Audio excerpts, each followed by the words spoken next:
Този влог ще ви взема с нас на един спокоен ден. Ще посетим зоопарк, който много ни впечатли. Ще се разходим по централните улици на Валенсия, ще направим шопинг и ще се наслаждаваме на града.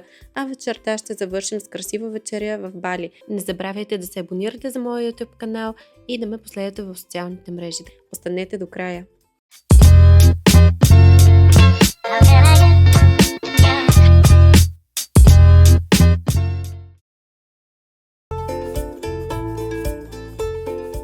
Добро утро, аз съм Наталия, добре дошли в моя YouTube канал. Сутрин е и се намираме в зоопарка в Валенсия, който се казва всъщност тук биопарк. Идеята ни е да влезем, да се разходим. Не е много голям, доколкото разбрахме самия зоопарк, но гледаме по някакъв начин да забавляваме децата и да ги разнообразяваме. Плана ни е да посетим зоопарка, след това място за брънч, разходки, времето е прекрасно, очаква ни един спокоен, лежерен и надяваме се топъл ден без дъжд, защото прогнозата може да ни развали плановете за деня, но се надяваме да не е така. Тук идеята е, че можеш да си направиш годишен абонамент, който струва колкото 2 посещения. Билетите за 2 посещения за 3 човека. Не знам колко струват, тъй като Любо отиде да се нареди на опашката. Сега ще ви разкажа. По-изгодно е, ако идвате за по-дълъг период от време, да си извадите абонамент, а не примерно да плащате всеки път билет. Децата са много развълнувани, те я много харесва зоопаркове, тя е била в доста, впечатлява се всеки път. Тео също, така че се надяваме да се прекарат добре и да се поотпуснат малко, защото сутринта имаше напрежение. Започнат да се дърпат по някой път за някоя играчка, което е абсолютно нормално. Опашката не е голяма. Годишният абонамент струва по 70 евро, около 70 евро на човек за цяла година, на човек, не на семейство, а пък в момента ние платихме 3 билета за тримани, които са 88 евро, за да влезем. Няма ограничено време, примерно да влезете в 12 и да излезете в 2. Може да останете през целия ден, но има часове, в които пускат примерно 12, 2, 4, 10 също сутринта. Не знам защо така. Не е по всяко едно време, поне доколкото разбрахме. Хайде, всъщност Тея си носеше едно надуваемо конче, балонче и се оказа, че не може да се влезе с балон. Както едното и другото дете, се не може да го хвърлят. Мама е тук. Сега са малко тъжни и разстроени. Зоопаркът изглежда приветлив и поддържан. Ще видим. Зоопаркът във Валенсия ни впечатли още с първата крачка. Просторен, зелен и различен от всички, които сме посещавали до момента. Мястото, в което животните изглеждат наистина свободни. Не е най-големият зоопарк в Европа, но е един от най-впечатляващите и модерни, защото няма видими клетки, животните са в среди близки до естествените им. За момента зоопарка изглежда доста обещаващо. Има много хора, защото днес има промоция, която не разбрах ние дали сме хванали. Мисля, че не. За деца от 4 до 12 годишна възраст билетът е 1 евро. Възможност, когато заплащате билет, да има включена храна вътре в него, като тук има място обособено за хранене и аз не знам кой от билет е заплатил Любо за нас. Малко по-късно ще ви кажа и ще ви покажа дали ще обядваме тук, дали ще се възползваме от това и колко всъщност струва билета на тея. В момента опашката е много голяма, защото се стремим да видим лемури, но е много шумно, защото има и водопади и доста хора. Зоопаркът във Валенсия е известен с концепцията си животни без клетки. Тук може да се види как хищници и тревопасни съжителстват в обширни естествени пространства. Особено впечатляващи са тропическите гори и африканските савани, които напълно потапят посетителите. Освен животните, зоопаркът е дом и на редки растения и водни обитатели, правейки всяка разходка истинско приключение. В момента си тръгнахме от зоопарка и дойдохме на една от централните улици с доста магазини. Мъжете и децата отиват в детски център с кафе, а ние с Алина ще се разходим по магазините. Издирваме El Corte Inglés, за да се закупя Palace Choice, който не мога да намеря в България. Знаете, че го няма. И нямах време за поръчка, защото бяха празници, а доставките закъсняваха. Тук го няма също в Sephora, както е в Америка. Тук се намира само в El Corte Inglés. Така че сега отиваме да го издирваме и да търсим други козметични неща. Как беше раздялът? Ами когато баща му седна при него, се успокои. Много добре. Така, значи всичко ще е наред. Идеалното място за шопинг или просто да се потопиш в атмосферата на града и да се насладиш на всяка крачка. Посетихме един от любимите ми магазини, магазинът на Кос. Дрехите са многократно по-качествени от Zara или Massimo Dutti, а цените са почти същите. Харесах си няколко неща, но за жалост светлината в пробната не беше добра и много променяше цветовете на дрехите. В този момент имаше и намаления, но за жалост аз нямах място в куфара. Разхождайки се по централните улици на Валенсия, всичко е красиво и подредено. Магазините за дрехи примамват с елегантност, а малките кафенета и витрини добавят уют. Влязохме в магазин, който е испанска марка за дрехи. Има доста приятни неща, има големи намаления, супер големи не, но има някакви. И материите са приятни на допир, излизат качествени нещата. Някои са от рециклирани материали, което е готино. В Кос мерих разни неща, но не си закупих. Двете тениски бяха супер качествени, но Кос доставят и до България. Двете им бяха по 35 евро на тениска. А в момента гледаме една прекрасна блуза, която е като жилетка дантелена.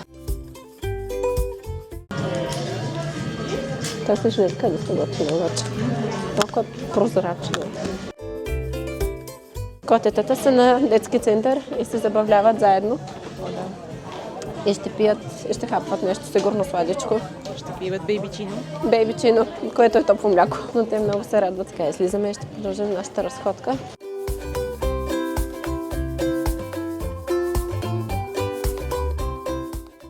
Дядково мляко все едно пиеш. Аха, и как е? Освежаващо, но много земен вкус има. Не бих казала, че за всеки ден бих си поръчвала да го пия. Интересно, може би за това е нещо като Меркадо, но само за храна. И има коледен базар с интересни напитки, както вече сподели Алина. Сега ще го обърна. Много готина елха има такава. Впечатляваща. Меркадо е уникален базар само за храна. Тук можете да опитате пресни морски дарове, местни деликатеси, ароматни плодове и зеленчуци. Като всяко място има своя собствена история и характер. Централните улици на Валенсия са широки и добре поддържани, с удобни тротуари, редица магазини, кафенета, което прави разходката както приятна, така и лесна. Влязохме да търсим козметични продукти. Алина спря на Нарс да разгледа някои коректори. Има абсолютно всички марки, които тук се сещате за Grim, Tom Ford, Dior, Sisley, Bobbi Brown, Dolce & Gabbana, Nars, Charlotte Tilbury и така нататък. Мола е готин. Той не е мол, той е магазин. Тук се намира козметика и бижута, видяхме, че има. Както съм споделила вече, те са разделени. А сега ви оставям, отивам да разглеждам и аз козметични неща. Има ужасно много хора, както видяхте и по улицата, и вътре в самите магазини. Уикенд е, събота е и хората са пошторяли. До вчера нищо не работеше, така че е разбираемо. Вечеряхме на място с много интересна концепция. Малки пици, за да можеш да опиташ всички видове, които предлага заведението. Цената на една беше 2,50 евро. Днес е следващия ден. Дойдохме в мол децата да могат да си поиграят малко, защото навън е много студено. Максимум е 8 градуса и вали. И без да искаме, дойдохме в отворен мол и ни е ужасно студено. Алина остана вкъщи, тъй като имаше ангажимент, пък ние дойдохме с двете деца в мол, в който има Лего, в който можеш да влезеш да си поиграеш за един час безплатно. Магазин на Лего. С много интересни неща, сега ще видите видеото, тъй като не може да се влезе с по двама родители на дете, а само с по един. Дойдох в магазини да се разхождам на топло, защото мола е отворен и е ужасно студено. В момента съм в Zara, влязох в мъжката просто. Сега ще отида към женската. Не търся абсолютно нищо. Искам да стоя на топло и мисля след това да отида да пия кафе в Starbucks. Тази вечер сме на вечеря в един страхотен ресторант, Волтерета. Аз съм ви споделила за Волтерета, съм ходила в Аликанте. Там беше Волтерета Танзания. В Валенсия има 3 Волтерети с различна обстановка. Манхатън, Бали и мисля, че другата беше японска. Ние ще ходим в Волтерета Бали. Имаме резервация за 6:30. Позволено е с деца. Може би няколко дни или седмица по-рано трябва да си направите резервация. Мястото е много интересно, така че ще снимам и оттам. Не забравяйте да се абонирате за моя YouTube канал и да ме последвате в социалните мрежи. А сега нека вече да разглеждаме какво има в Zara. Успях да си намеря в Corte Inglés Pal Choice, ниацинамид и витамин С. 125 евро платих за двете, по 20 мл е бутилката, бустерна доза. Аз съм много доволна от продуктите на Pal Choice, така че ви ги препоръчвам. Използвам ги от дълги години и за мен наистина са доста добри. Знам, че са по-скъпи, но работят. Влязохме в Starbucks за кафе, защото се чудим къде да убием още един час. Обикалях магазините, влязох в Друни е козметичен магазин, като нашето е Дъглас. И си харесах едно червило на Dior, номера е 565, ще го покажа на екрана, но опашката беше километрична и така ми се обадиха да се качвам, защото единия час е изтекал за тях и трябва да излизат, няма как да чакат отвън на студеното. Ще си го взема от България, защото тук има много големи опашки, пък го има и при нас. Сега ще пинем кафе в Starbucks, ще посадим на топличко и след това се прибираме за обяд и да се оправяме, защото ще ходим в ресторант, както споделих. Така че ви оставям за в момента. Гласът ми е малко паднал, защото мисля, че се разболявам. Тъй като слънчева Испания и Валенсия видяхме само първите 2-3 дни, а останалите, които ще сме тук, го дава доста по-студено и дъждовно, така че няма да успеем да обиколим всичко, което си бяхме набелязали, но ще почитаваме повече закрити неща доскоро. Добре дошли в Волтерета Бали, един от любимите ресторанти в тази популярна верига в Испания. Концепцията им е уютна и модерна, с внимание към всеки детайл, от интериора до представянето на храната. Менюто предлага разнообразие от малки порции и специалитети, които можеш да опиташ на място или да споделиш с приятели. Цените са достъпни, атмосферата създава усещане за спокойствие и приятни вечери в компанията на вкусна храна. Идеално място е за вечеря след разходка из града. Мястото абсолютно си заслужава, храната е много вкусна. Вечерята ни приключи, правото ни да останем беше 2 часа и 15 минутки. Сега се тръгваме. Сметката беше доста ниска за абсолютно всички неща, които изядохме. Повечето, може би около още 3-4 не съм снимала от това, което поръчахме. Наистина си заслужава. Сметката беше 140 евро за това почти, което видяхте и още няколко неща отгоре. Аз се разболявам, явно ще се прибера от Испания болна. За жалост, очаквах да е доста по-топло, но 15 градуса си ги представях по друг начин. Както и да е, сега ви оставям, за да се прибираме колата ние на паркинг на един хотел тук наблизо на около 200 метра. Навън вали, ние сме без чадъри, 8 градуса, посака сме порокли, попотници, така че здравейте, днес е следващия ден, ние сме навън на уличките, разхождаме се, много е приятно, отново сме на главната улица, бяхме тръгнали към магазина на Кос, защото все пак реших да си закупя блузите, които пробвах и да ги нося в ръчния багаж. Има красив магазин на Apple в старинна сграда пред мен, сега ще ви го покажа.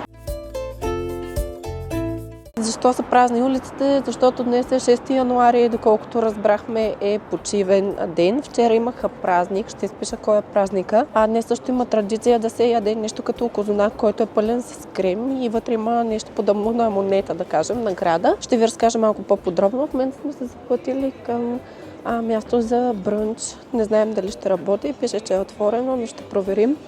Тъй като много неща пише, че са отворени, всъщност са затворени. Дори магазини като Mango, H&M, Zara и така нататък не работят. Apple не работи. Времето е студено. 7 градуса е. С усещане за 7 градуса. Не съм снимала в предните дни, защото се чувствах много зле. Изразява се в хрема и в главоболие и гласа ми беше толкова много паднал, че просто шепнех. Дори сутринта не мога да говоря толкова много, което пък е хубаво за любопримерно да си помълча малко. Шегувам се. В момента минаваме покрай H&M и както виждате всичко е затворено. Дано извадим късмет с брънча. И наистина да влезем хем да се постоплим малко, хем да пием кафе и децата да хапнат. А може и ние, въпреки че закусвахме късно днес. Не успяхме да посетим всичко във Валенсия. Днес бяхме се заплатили вчера към аквариума. Билетите за 3 ни бяха 120 евро, тъй като тя е малка, но въпреки това заплащаме почти целият билет. Мисля, че 5 или 10 евро по-малко щяхме да платим за нейният билет. Но валеше, а аквариума се оказа, че 50% от аквариума е отворен навън. 50% е в затворено помещение. Решихме да го оставим за следващия път. Това валеше, както ви казвам, не бяхме облечени. Интересното тук е, че детските центрове работят примерно до 1 часа и от 1 до 4 затварят. И след това отварят. Валенсия, както ви казах, ни хареса и на 3 ни. Ще се върнем отново, но през пролета. И така, дали бих живяла в Валенсия? Защо не? Както виждате, сме доста облечени, изобщо не е топло. На централният площад на Валенсия много често се провеждат фестивали, пазари, концерти и фонтаните и архитектурата създават перфектната атмосфера за разходка и снимки. Освен това, Валенсия е известна с уникалния си микс от историческо наследство и модерна архитектура. Качихме се и на карусела. Какви са цените на билетите, не мога да ви кажа, защото татко е плати. Те я харесва ли ти на каруселчето? Да, много е приятно. Има много дечица и те се впечатлят едни момченца, които постоянно скачат от едното на другото конче, доста опасно. Но има много забавления за деца, има много приятни площадки, така че Валенсия наистина е подходящо за отглеждане на деца. Сега ще се повозим на карусела. Не влязохме в мястото за брънч, защото е твърде рано. Аз, както споделих, ние преди малко пихме кафе и закусвахме. Ще повървим. Спряхме да си направим снимки на централният площад. Получиха се много добре, въпреки че по едно време децата почнаха да се тръшкат. Те не искаше да се снима както обикновено. Тя вече влезе в фазата на почти на 5. След няколко месеца буквално става на 5. Не искам да се снимам с вас, но няма избор. Много е красиво, наистина много е приятно за разходка. Чакаме още малко да стане време за обяд и да си потърсим местенце. Може би ще се върнем от другото за брънч. А тук срещу мен има едно, което се казва капучино и изглежда също много добре. Сега ще ви го покажа и него. Има разни магазини, но те са затворени, така че не може да ги посетим. Само неща за хапване работят и то не е всички, за жалост.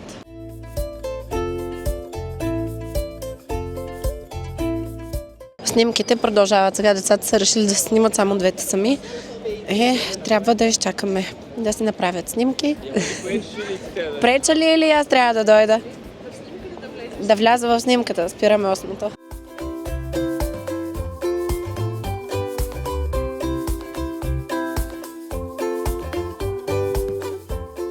Спряхме за обяд, мястото си заслужава. Оказа се, че е на 2 етажа. Има 2 локации на заведението, което ще ви изпиша. Храната е много вкусна. Прибираме се за обедна дремка на децата. Тук ще завършат влоговете от Испания. Надявам се да ви е било интересно. Не забравяйте да се абонирате за моя YouTube канал.